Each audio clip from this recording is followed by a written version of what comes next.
তিনটা সুযোগ, তিনবার একই কারণে পিছিয়ে গেছে। মানুষ কি বলবে, এই একটা প্রশ্ন, এই একটা ভয়। তিনটা সুযোগ শেষ করে দিয়েছে।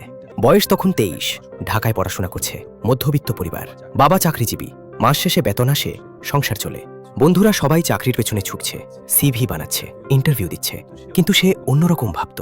সে দেখত ফেসবুকে অনলাইন কাপড়ের ব্যবসা, দেখত মানুষ ঘরে বসে বিক্রি করছে। মনে মনে হিসাব করত, আমিও পারি। কিন্তু সেই আমিও পারি কখনো আমি করব হয়নি। কারণ একটাই, মানুষ কি বলবে, এই ভাবনার কারণে। প্রথম সুযোগ এসেছিল দ্বিতীয় বর্ষে। একটা সাপ্লায়ারের সাথে পরিচয় হয়েছিল। কম দামে ভালো কাপড় দিতে পারবে, অনলাইনে বিক্রি করলে ভালো লাভ আসবে। সে উত্তেজিত হয়েছিল, রাতে ঘুমাতে পারেনি, মাথায় শুধু হিসাব।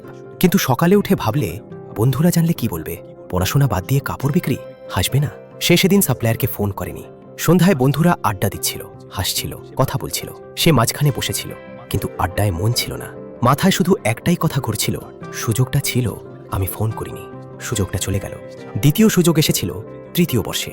একটা বড় ভাই অনলাইন ব্যবসায় সাহায্য করতে চেয়েছিল, পেজ বানিয়ে দেবে, প্রথম অর্ডার পেতে সাহায্য করবে। সে ভাবল, এবার করব, এবার সত্যিই করব।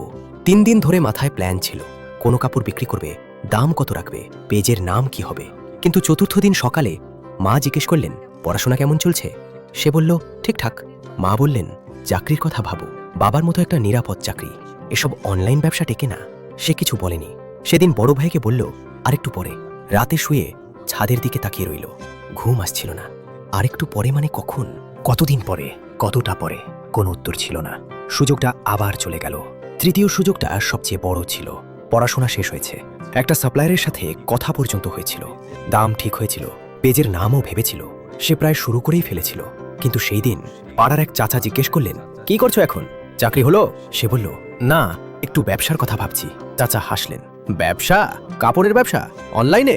এগুলো মেয়েদের কাজ, ছেলেরা চাকরি করে, বাবার মতো সরকারি চাকরি খোঁজো। পাশে আরো দুজন ছিল, তারাও হাসলো। সে চুপ করে রইল, হাসিটা সহ্য করল, কিছু বলল না। বাসায় ফিরে ফোনে সাপ্লায়ারকে বলল, আপাতত হবে না। ফোন রাখলো। সেই রাতে ঘরের আলো নিভিয়ে বসে রইল অনেকক্ষণ। তিনটা সুযোগ, তিনবার পিছিয়েছে, প্রতিবার একই কারণ, মানুষ কি বলবে।